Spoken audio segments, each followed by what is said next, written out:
허경영 TV 시청하면 좋은 일이 생깁니다. Right now.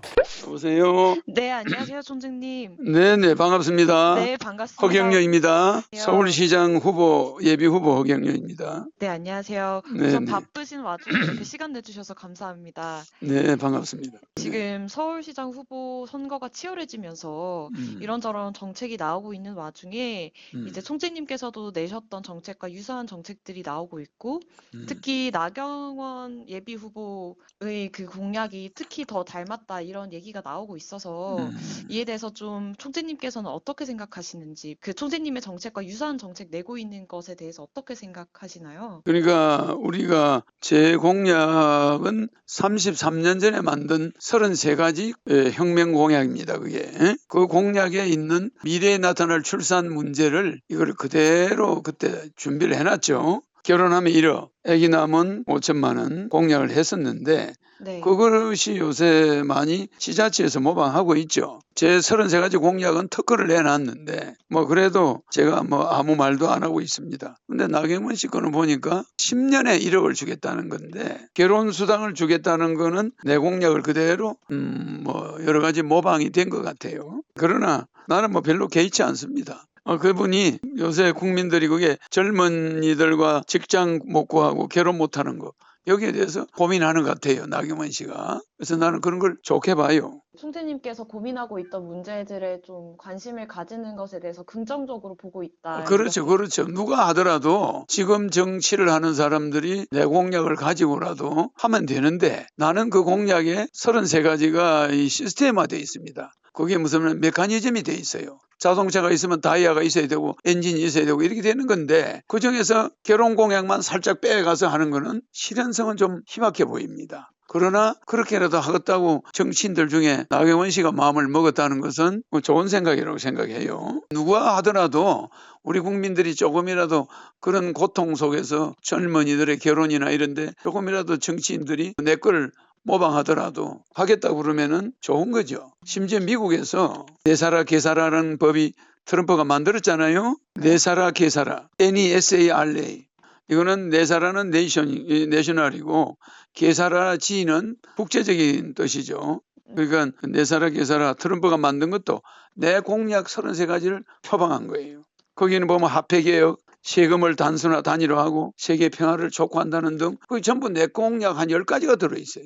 그러니까 트럼프도 국제적으로 저희 중산주의를 많이 모방했어요. 제 공약 33가지는 중산주의입니다. 말하자면 헌법 1조에다가 이념적인 대한민국 민주공화국이라는 빼버리고 거기다가 대한민국 국민은 18세가 되면은 누구나 죽을 때까지 150만 원의 국민 배당금을 받음으로써 중산층을 보장한다. 이 말이 들어가거든요. 네. 그러니까 누구나 생활비 걱정은 안 하게 되는 거예요. 죽을 때까지. 직장이 있든 없든. 그러니까 젊은이들이 18살부터 150만 원이 나오니까 대학 등록금 걱정 없죠. 직장의 기업인들은 노조가 사라지게 돼요. 왜? 국민 배당금이 300만 원씩 부부가 나오니까 월급 올려달라고 하는 사람은 없겠죠. 그러니까 말하자면은 제 공약이 국민 배당금이 제가 다음 대선의 최고의 공약입니다. 나는 그걸 실천할 거예요. 그러면은 대선까지도 지금 현재 계획을 하고 계시나요? 그렇죠. 나는 시장 나가서 당선됐다가 대선 때가 되면은 대통령 선거에 나가게 돼요. 그렇습니다. 그 대신 시장 월급 안 받고 시장 판공비 한 100억 되는 거 내 돈으로 쓰겠다는 거죠. 지금 사실 이 취지는 굉장히 좋은데 재원이 마련이 어렵다 이런 것에 대해서는 그건 나는 공감할 수가 없습니다. 나는 재원까지도 다 돼 있어요. 국가 예산을 70% 절약합니다. 550조의 예산에서 155조만 쓰고 400조는 국민들에게 나눠줘요. 그러니까 선심성 예산이나 전시행정은 싹 빼버려요. 그리고 공무원들, 고위공직자들의 판공비도 거의 다 줄여버립니다. 이렇게 함으로써 국가 예산, 지금 국회의원들이 1년에 보좌관 3,000명하고 300명의 국회의원이 가져가는 돈이 1조 8천억이에요. 지자체 의원이 1년에 가져가는 월급이 1조 7천억입니다. 또 선거 때마다 국회의원과 지자체 선거하는데 국가가 1조 원이 들어가요. 이런 거 문제 있는 거예요. 또 금년에 남녀 성비 없애기 위해서 성인지 예산이 35조고요. 출산 정책을 위해서 저출산을 막아보겠다고 45조를 썼습니다. 1년에. 그러면은 80조라는 돈이 안 써도 되는 돈이에요. 45조 썼다고 해서 어린애가 더 많이 태어났습니까? 문재인 대통령 임기 시작할 때 1년에 40만 명 태어나던 아이가 지금 금년에 4년 차에 25만 명으로 줄었어요. 그럼 내년에는 이 중에서 10만 명이 더 줄어요. 그럼 내년에는 15만 명이 태어나게 돼요. 왜 그러냐? 코로나 때문에 결혼식을 한 30%가 미뤘어요. 또 결혼 계획도 직장이 없다 보니까 불경기가 되니까 또 한 50%가 밀려버려요. 그러니까 출산하겠다는 사람은 목숨 걸고 애를 낳아야 되는 거예요. 잘못하면 애 학대했다고 감옥 가게 되는 거예요.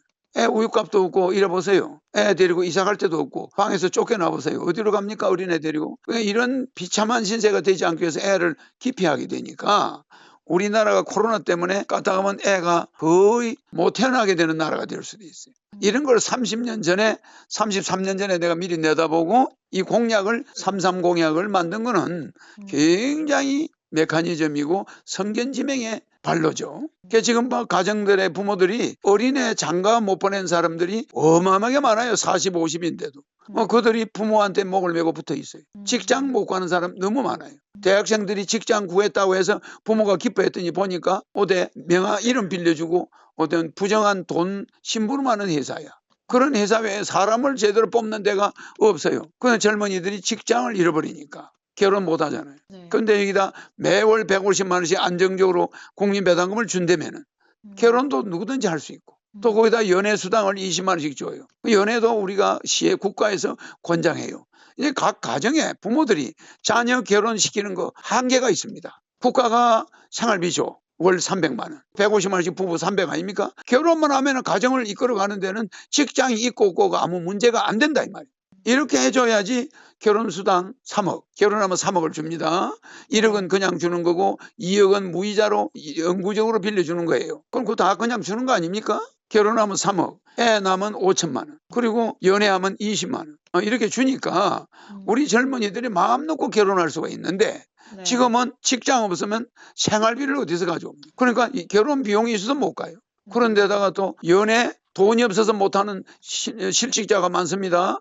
그런 젊은 애들이 연애 비용 주죠. 궁금해지는 게 33년 전부터 이런 출산 그리고 연애 뭐 이런 뭐 주거 관련된 정책을 내놨죠. 내오셨잖아요. 그거 아주 이- 적중했습니다. 이 문제에 이렇게 물론 다른 문제도 관심 많이 가지고 계시지만 이 문제에 특히 좀 관심을 가지고 있는 이유가 있을까요? 그건 말이죠. 우리가 58년 개띠가 베이비붐 세대입니다. 그렇죠? 그러면 나라가 존속하려면 20년마다 베이비붐이 어느 나라는 있어야 되는 거예요. 그런데 우리가 1958년에 베이비붐이 일어났으면 78년에 베이비붐이 있어야 됩니다. 근데 78년에 내리막길이야. 인구가 안 나. 그럼 또 98년에 또 베이비붐이 와야 되는데 안 와버렸어요. 그러면 다시 또 2018년에 베이비붐이 와야 되잖아. 몇 년 전에. 안 와버렸어요. 그럼 베이비붐을 4번을 건너뛰으니까 인구 사이클이 무너진 거예요. 그럼 나는 그 인구 사이클이 무너질 걸 예상하고 그 공약을 내셔보세요. 근데 사람들이 내보고 미쳤다고 그죠? 사기꾼이라고. 당신이 뭔데 애 낳으면 5천만 원 주고 결혼하는데 1억을 주냐는 거야. 그 얼마나 기가 막혀요. 그러니까 여러분들은 대한민국의 인구 사이클이 그게 전 세계 인구 사이클은 20년 주기입니다. 그러면 우리가 58년 개띠가 얼마나 많이 태어났습니까? 근데 7, 8년에 애들 많이 낳았습니까? 계속 줄어들어가는 거야. 98년에 애들 낳았습니까? 베이비붐이 있었나요? 2018년에 베이비붐이 있었나요? 4번을 건너뛰어버리니까 노인들만 가득한 나라. 젊은 우리 초등학교는 거의 다 문 닫고 하다못해 맨목 초등학교가 학생이 2만 명 되던 학교가 지금 존속하냐 마냐 이런 식으로 돼가는 이 형국이 초등학교 전멸 시대가 오고 있단 말입니다. 이거를 여러분들은 뭔가 공부한 사람들은 미래를 내다보는 정치를 해야지 뭐 그때 뭐 무슨 돌려막기만 합니까? 카드 돌려막기처럼 인구 정책을 하면 됩니까? 그리고 성인지 예산 남녀 평등을 위해서 1년에 35조를 내년에 책정했는데 그 35조가 왜 필요합니까? 우리나라 국방 예산이 50조예요. 아니 국방 예산이 50조인데 어떻게 출산 정책에 45조를 작년에 썼습니까? 그리고 출산율은 제로고 그러면 그게 산모 한 사람한테 1억 6천만 원을 줘야 되는데 45조면 그거 돈 준 거 있습니까? 내가 말하는데 출산 예산 45조는 부인들한테 줘야 됩니다. 애 낳는 여성들에게. 그런데 그들에게는 10원도 혜택이 안 들어가고 그걸 가지고 연구비로 45조를 썼다는데 그거 어디다 쓴 겁니까? 또 남녀 성차별 때문에 1년에 35조를 작년에 32조를 썼고 금년에 35조를 예산 책정했어요. 확정이 됐는데 그 35조를 뭐 여가 무슨 뭐 국방부입니까? 국방 예산입니까? 35조를 어디다 쓰겠다는 거예요. 여성부는 내가 대통령이 되면 없애버립니다. 거기 통일부도 없애요. 결혼부를 만들어요. 모든 가정에서 걱정하는 애들 결혼 문제. 이거 국가가 결혼부 만들어서 해결해야 되는 거 아닙니까? 그래서 내가 연애수당까지 줘가면서 연애공영제를 주장하는 거예요. 이렇게 미래지향적인 공약을 다른 사람이 모방한다고 해서 그걸 기분 나쁠 일이 있겠어요? 좀 정치인들이 가져가서 많이 쓰길 바래요. 그러니까 누가 내 공약을 가져가든 좀 국민들 좀 카드 돌려막기 자살 세계 1위. 작년보다 자살이 15%가 늘었어요. 우리는 이런 것을 같이 걱정하지 내 공약만 가지고 내가 뭐 주장하는 건 아닙니다. 나경원 씨가 썼던 누가 썼던 이걸 많이 가져가서 대한민국을 잘 살게 하고 국민들의 실험을 들어준다면 내가 뭐 거기에 대해서 주장을 할 일이 있습니까? 총재님께서는 그 이번에 길목전법이라고 얘기를 하셨었잖아요. 페이스북에서. 그걸 제가 유튜브에서 보기는 봤었는데 다시 한번 좀 간단하게 이게 어떤 건지 좀 설명을 해주실 수 있을까요? 길목전법은 네. 내가 33년 전에 이 정책을 만들어 놓고 우리 이 모든 정치인들이 언젠가 내 정책을 하나하나 가져갈 수밖에 없게 해놨어요. 그러니까 모든 길목을 대통령으로 가는 길목을 제가 지키고 있는 거죠. 이재이라고 아시죠? 적을 이용해서 적들이 내 홍보를 해줘가지고 내가 적을 이기게 된다. 그러니까 적을 이용해서 적을 잡는 거죠. 이 여야가 결국 내 홍보해주다가 결국 나를 대통령 만들어주게 되죠. 그러니까 나는 길목을 지키고 있는 겁니다. 덫을 쳐놨죠. 그 33가지 공약이 덫입니다. 거기 자꾸 걸려들잖아요. 그러면은 나는 대통령에 가까워지겠죠. 메카니즘으로 된 시스템화된 공약을 만들어놨는데 그 사람들은 다이아만 빼가는 거예요. 그럼 다이아만 빼간다고 차가 좋은 차가 됩니까? 엔진도 가져가야 될 거 아니에요. 시스템 공약 33가지가 엔진, 다이아, 뭐 거기에 여러 가지가 섞여 있는 겁니다. 근데 거기에 하나만 쏙 빼간 거 아니에요? 예. 나경원 씨가? 말하면 그 국민배당금은 안 빼갔잖아요. 그렇잖아요. 네. 아니 젊은이들이 직장이 없는데 결혼 비용 준다고 결혼합니까? 애 낳습니까? 아니에요. 젊은이들은 바보가 아닙니다. 자기가 안정된 직장이 없는데 안정된 생활비가 없는데 어떻게 결혼 비용 준다고 결혼합니까? 그렇죠? 네. 네, 그래서 그걸 공약을 가져가 봐야 현실성이 없습니다. 그들은. 그러나 내 공약은 앞에 국민 배당금을 줘. 그러면 대학생이 18살부터 150만 원 나오니까 등록금 걱정이 없어. 기업체들은 임금 인상해달라고 안 하니까 국민들이 300만 원씩 나오니까 뭐 노조가 데모하겠습니까? 임금 인상 안 해달라니까 기업하기 좋아져. 그리고 부모들은 애들 학비 부담이 없어져. 그렇죠? 그 다음에 과외가 없어집니다. 나는 한 과목만 전공 과목만 시험을 쳐요. 중고등학교 때. 자기 잘하는 한 과목만 시험 치니까 모의고사 때. 그 모의고사 점수가 수능 시험이에요. 영어 잘하는 애는 6년간 영어만 합니다. 다른 수업만 들으면 돼요. 근데 16과목을 시험을 본다. 이건 있을 수 없는 겁니다. 이래서 수능 시험 폐지죠. 그러니까 과외비가 안 들어가 부모들이 지가 하고 싶은 것만 과외하면 돼. 한 과목만 잘하면 되니까. 그러니까 가정으로 학원으로 들어가는 과외비가 1년에 100조가 넘어요. 그거 주부들이 시장에 쓸 수가 있어. 그것만 있는 게 아니에요. 이 33가지 공약이 전부 메커니즘화되어 있어요. 그러니까 또 주택세. 집을 가지고 있는데 보유세를 받잖아요. 네. 그 나는 보유세가 폐지입니다. 집 살 때 취득세 내고 팔 때 양도세 내는 거 아닙니까? 그럼 집값이 오른 만큼 내게 되죠. 그리고 올해 한 집에서 10년 이상 5년 이상 산 사람은 재산세를 안 받아버려요. 양도세 취득세를 면제해버립니다. 네. 그러니까 한 20년 사는 사람 10년 이상 사는 사람은 양도세 안 내요. 집 할 때. 또 자동차 보유세 안 받습니다. 서울 시민들은 자동차 보유세 재산세 안 내게 돼요. 얼마나 좋습니까? 자기가 돈 주고 세금 내고 돈 주고 산 집을 자기가 월세 사는 것처럼 매년 세금을 집세를 낸다고 생각해 보세요. 재산세를. 이거는 완전히 불법이에요. 나는 세금을 적게 거두는 메커니즘이 있어요. 그리고 자동차 보유세. 왜 핸드폰 보유세는 안 받습니까? 자동차 보유세를 왜 받아요? 그러니까 자동차는 아예 한번 사면은 살 때만 취득세 내고 세금 없습니다. 그러면 국가는 주행세만 걷어가면 되지. 거기다가 자동차 보유세를 받으니까 대포차가 나와요. 세금 안 낸 차가. 네. 그거 매매를 해가지고 세금 안 낸 차가 수십만 대가 돌아다니면서 나쁜 사람들이 그걸 가지고 부녀자들 납치하는 데 써요. 분명히 여자가 버스 중에서 납치가 됐는데 봉고 번호가 대포차야. 차 주인을 찾을 수가 없어. 이거 자동차 보유세 받다가 범죄 공항으로 만들고 있어요. 자동차 보유세 없애야 돼요. 어떤 차도 기름만 넣으면 세금 밀리는 게 없어. 그러니까 차를 매매할 때 아유 번호판은 그냥 가져가세요. 이러면 필요가 없습니다. 이런 식으로 대포차를 팔면 되겠어요. 그러니까 제 공약은 네. 전부 33가지가 메커니즘 연결돼 있어요. 국민배당금 150만 원 주니까 결혼수당을 주네. 연애수당을 주네. 또 연애비를 주니까 또 결혼할 수 있네. 또 결혼하니까 출산은 비용을 주니까 또 출산할 수 있네. 이게 전부 연결 33가지가 쫙 연결돼 있습니다. 그래서 내가 이번 서울시장 공약 중에 턱급수 제공하겠다. 네. 이거는 청평이 팔당댐은 썩은 물입니다.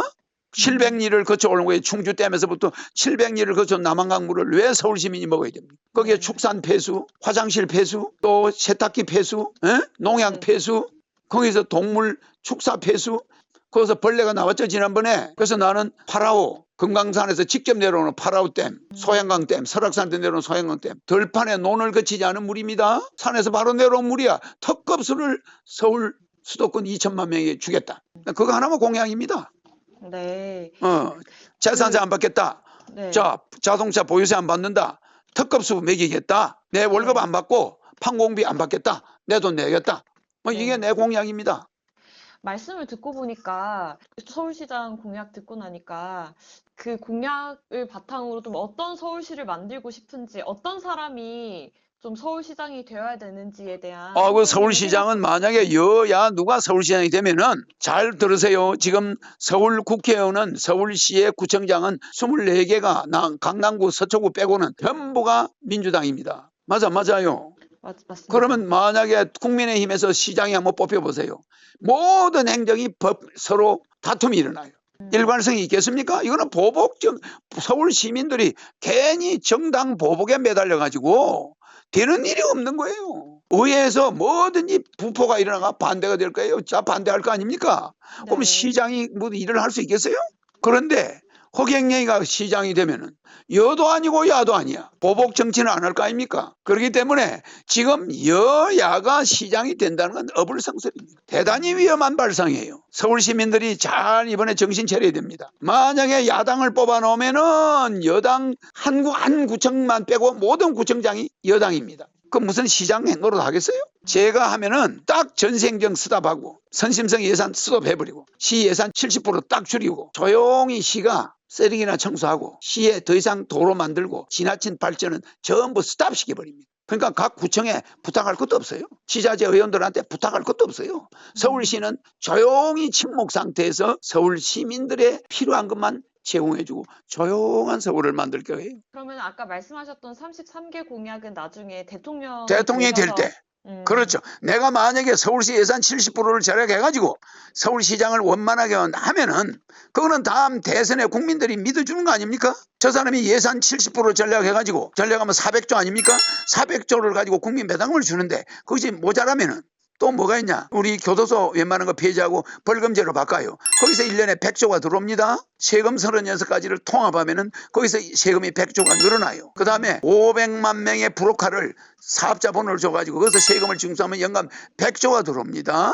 그 다음에 고소득자 탈세를 막으면은 체계적으로 막아버리면 100조가 더 늘어나요. 그래서 거기서 한 400조가 추가돼요. 그래서 400조 전략한 돈과 400조로 추가된 예산 합치면 800조입니다. 800조를 가지고 국민 배당금을 주고도 돈이 남아요. 연애수당 주고도 결혼하는데 1억씩 3억씩 주고도 그 다음에 출산하는데 5천만 원 주고도 돈이 남습니다.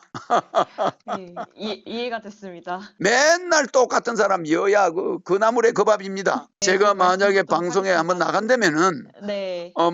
그 시청률이 한 10배로 뛸 거예요. 근데 왜 나를 안 불러주는지 몰라. 허경영 강연 유튜브가 네. 전 세계에서 몇 억 명이 봅니다. 그 유튜브에 보면 모든 내 정책이 다 나와 있어요. 네. 그래서 아마 내가 생각에 이 지금 나경영 씨, 네. 나경원 씨인가? 나 이름 잘 모르겠네. 나경원 씨인가? 나경영이가 아니고. 예. 그 양반이 내 유튜브 시청자 같아. 예. 내 유튜브 시청자가 여야 많은 사람이 있는 걸로 알고 있어요. 우리 기자님도 좀 한번 보세요. 예, 알겠습니다. 예, 그래요. 네, 감사합니다. 반갑습니다. 새해 복 많이 받으세요. 네, 총재님도 새해 복 많이 네, 받으세요. 성공하세요. 감사합니다. 네, 감사합니다. 기자 경제만과 단파 싸움 그만 아이의 국 국회를 해산해 버릴 거야. 나라 망친 놈들 싹 다 정신대로